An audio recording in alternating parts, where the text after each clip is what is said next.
Everyone, welcome to all के classes. कैसे हैं आप सभी? आई होप सभी अच्छे होंगे। तो आज हम लोग सॉल्व करेंगे एग्जाम्पल नंबर 14 ऑफ एक्सरसाइज 7.5, है ना। और देखते हैं क्या है हमारे पास। ये गिवन है X square upon x square plus 1 X square plus 4 dx। Okay, तो हमने यहाँ पर सब्स्टिट्यूट करना पड़ेगा। कुछ क्यों करना पड़ेगा मैं आपको भी समझाती हूँ। ठीक है, सब्स्टिट्यूट मतलब हम प्रॉपर इस इंटीग्रेशन पे सब्स्टिट्यूट नहीं करेंगे, हम सिर्फ इसको कंसिडर करेंगे। जो हमारा ये वाला पार्ट है ना, कौन सा पार्ट है? ये वाला। Consider x square upon x square plus 1 and x square plus 4, इसको सिर्फ कंसिडर करेंगे। Okay, and put x square is equal to y ले लिया। देन क्या हो जाएगा हमारा? देन हो जाएगा दिस इक्वल टू, अब आ जाएगा हमारे पास एक्स स्क्वायर। अब क्योंकि हम इसी पार्ट को कंसिडर कर रहे हैं, क्यों कंसिडर कर रहे हैं वो मैं अभी आपको समझाती हूँ। And x square plus 4 is equal to, ये हो गया हमारा Y upon Y plus 1 and Y plus 4। ठीक है, अब हम क्या करेंगे? अब हम इसको, अब हमारे पास इसके प्लेस पर ये गिवन है, मतलब ये गिवन था, हमने इसको इसमें कन्वर्ट कर लिया, सब्स्टिट्यूट कर लिया। ठीक है, सब्स्टिट्यूशन हमने इंटीग्रेशन पर नहीं किया हुआ है यहाँ पर। ठीक है, अगर इंटीग्रेशन में सब्स्टिट्यूट करते, क्योंकि अभी तक हम इंटीग्रेशन में ही सब्स्टिट्यूशन सीखते आए हैं ना, तो अगर हम इंटीग्रेशन में सब्स्टिट्यूट करते ना तो फिर हमारा सॉल्व नहीं होता, क्योंकि फिर इसको हम डिफ्रेंशिएट करते 2x dx equal to dy आ जाता था। फिर वो और भी ज़्यादा डिफ़िकल्ट हो जाएगा, वो मैं आपको समझाती हूँ अभी। ठीक है, कि क्यों ऐसा नहीं किया। अब हम इसके प्लेस पर इसको कंसिडर कर रहे हैं। ओके, अब हम इसको ही अब सॉल्व करेंगे। देयरफॉर अब इसको हम पार्शियल फ्रैक्शन डिकम्पोजिशन से सॉल्व करेंगे, क्योंकि ऐसे तो हम डायरेक्टली इंटीग्रेट कर नहीं सकते कि हम कर लें, क्योंकि हमने सब्स्टिट्यूट भी नहीं किया। तो हम क्या करेंगे? a upon Y plus 1 plus B upon Y plus 4, ये ले लिया। ठीक है, अब हम इसको जैसे हम करते थे ना उसी फॉर्म में हम कर लेंगे इसको। अब हमने क्या करना होता है? ए और बी की वैल्यूज़ फाइंड करनी होती हैं, है ना। तो ए और बी की वैल्यूज़ फाइंड करने के लिए प्रोसेस तो यही है। ए प्लस यहाँ पर आ जाएगा बी एक्स, और एक्स नहीं वाई प्लस 1। ओके, अब फिर हम क्या करते हैं? ये हमारा Y upon Y plus 1 and Y plus 4 लिखा हुआ है।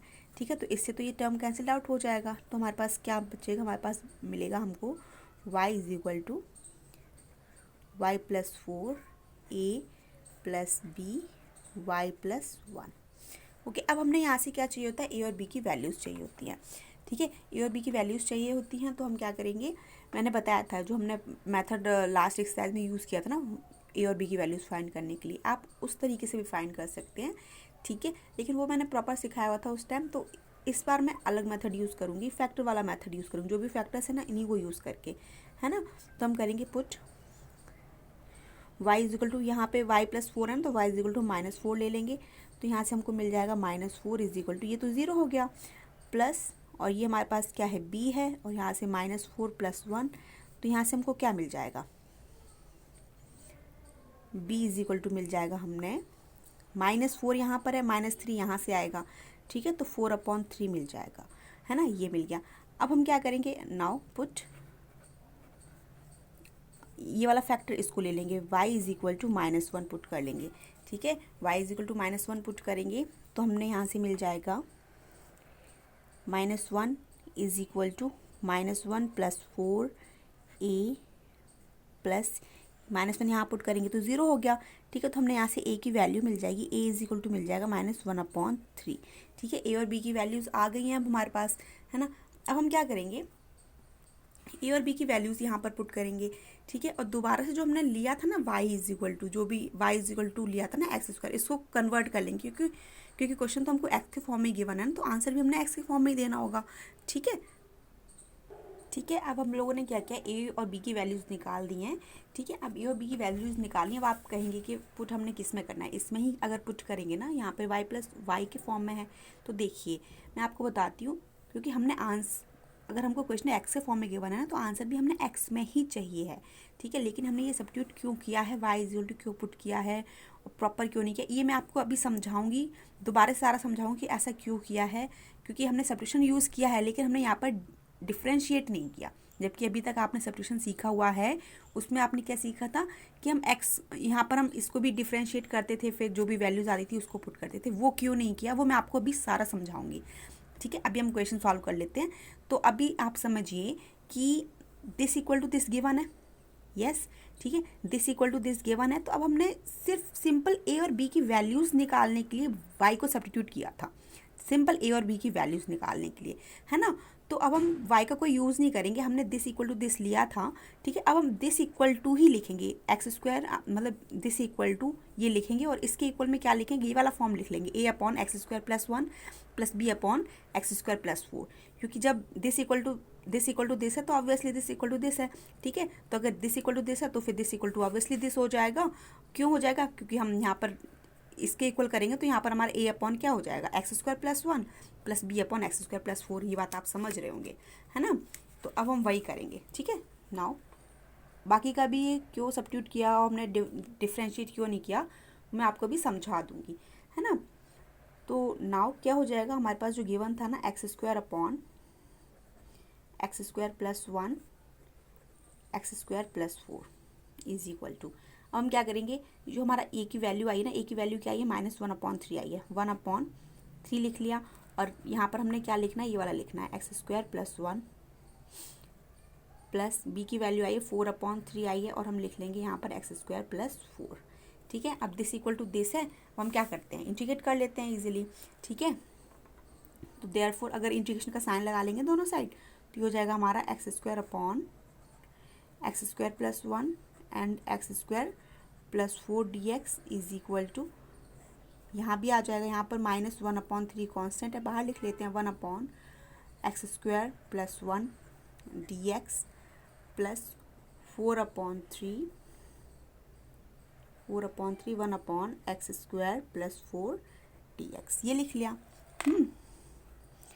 अब ये लिखने के बाद अब हम इसको क्या कर लेंगे, इंटीग्रेट कर लेंगे ईजिली। अब आपको पता है ये वाला फॉर्म किसका लिखा हुआ है, tan इनवर्स का लिखा हुआ है, ये वाला फॉर्म भी tan इनवर्स का लिखा हुआ है ना। तो आपको पता ही है, तो ये हो गया -1/3 तो लिखा ही हुआ है पहले से, ये हो जाएगा हमारा tan इनवर्स x हो गया, tan इनवर्स x हो जाएगा क्योंकि यहाँ पर a के प्लेस पर तो 1 ही है, सिंपल, ठीक है। और हमारा यहाँ पर हो जाएगा 4/3 फिर हमारा tan इनवर्स यहाँ पर आएगा, x स्क्वायर, ये देखो यहाँ पर बता देती हूँ मैं आपको, यहाँ पर क्या लिखा हुआ है, यहाँ पर है 1 अपॉन एक्स स्क्वायर प्लस 2 का स्क्वायर है ना, ये बन रहा है dx, ठीक है। तो हम tan इनवर्स का हमारा कौन सा फॉर्मूला था, वो था ना 1/a, tan इनवर्स x अपॉन a प्लस आपकी कॉन्स्टेंट ऐसे ये वाला था ना, तो बस वही वाला फॉर्मूला यूज़ हो जाएगा, क्योंकि a के प्लेस पर हमारे पास क्या आ रहा है, a के प्लेस पर हमारे पास अब आ रहा है 2, ओके। यहाँ पर तो कोई प्रॉब्लम नहीं थी, यहाँ पर तो सीधा सीधा tan इनवर्स वाला फॉर्मूला यूज़ हो रहा था, क्योंकि 1 ही है, फॉर्मूला हमने इसी फॉर्म में पढ़ा था tan इनवर्स का। लेकिन यहाँ पर क्या है, एक्स स्क्वायर प्लस 4 लिखा हुआ है, मतलब a के प्लेस पर है, वहाँ पर 2, तो जब a के प्लेस पर हमको कुछ गिवन है तो हम ये वाला फॉर्मूला यूज़ करते हैं, है ना। तो 4/3 तो पहले से था ही, वो लिख लिया। देन हम क्या करेंगे, 1/a है ना, तो 1/a के प्लेस पे क्या है 2, वो लिख लिया। देन tan इनवर्स x अपॉन a होता है, a के प्लेस पे फिर से क्या है 2 है हमारे पास, प्लस आर्बिट्ररी कांस्टेंट c, ये आ गया, इससे हमारा ये कैंसिल आउट हो जाएगा, तो हमारा हमको मिल गया -1/3 tan inverse x plus 2/3 tan inverse x upon 2 plus arbitrary constant c, ठीक है। तो ये हमारा आ गया आंसर। अब मैं आपको समझाती हूँ कि हमने क्यों नहीं लिया, चलिए देखते हैं। देखो, अगर हम यहाँ पर डिफ्रेंशिएट अगर इसको कर लेते ना, अगर हम इसको डिफ्रेंशिएट भी करते तो 2x, देखो यहाँ पर 2x का तो कुछ फॉर्म दिख नहीं रहा है जिसको हम एलिमिनेट कर लेते, ठीक है, वो कुछ फॉर्म दिख नहीं रहा है, तो वो पॉसिबल नहीं था। और सपोज दैट बाई चांस हम लोग क्या करते, अगर इसको ही सिंपल सॉल्व कर लेते ना, दिस इक्वल टू दिस भी ले लेते ना, देखो एक बार समझाती हूँ, क्योंकि हमारा ये क्या है, प्रॉपर रैशनल फंक्शन है, प्रॉपर तो है ही, प्रॉपर तो हम इसको इस टाइप से भी लिख कर सकते थे, देखना, X square upon x square plus 1 X square plus 4 is equal to, ये हमारा आ जाता है a upon x square plus 1 plus B upon x square plus 4। आप ऐसे भी कर लेते, लेकिन आपने इसको, ये तो समझ गए कि आप इसको ब्रेक डाउन कर लोगे, लेकिन आपका फॉर्म तो ये होता नहीं ना, क्योंकि यहाँ पर क्या आ गया, ये आपका क्या है, क्वाड्रेटिक फैक्टर आ गया ना, ये हमारे क्या है, क्वाड्रेटिक फैक्टर्स हैं। तो क्वाड्रेटिक फैक्टर्स में हमारे पास ये वाला फॉर्म तो होता ही नहीं है, बिल्कुल नहीं होता क्वाड्रेटिक फैक्टर में ये वाला फॉर्म। ठीक है, क्वाड्रेटिक फैक्टर में कौन सा वाला फॉर्म होता है, वो होता है हमारे पास ए एक्स प्लस, क्या होता है, a x plus B upon x square plus 1, इस टाइप से आता।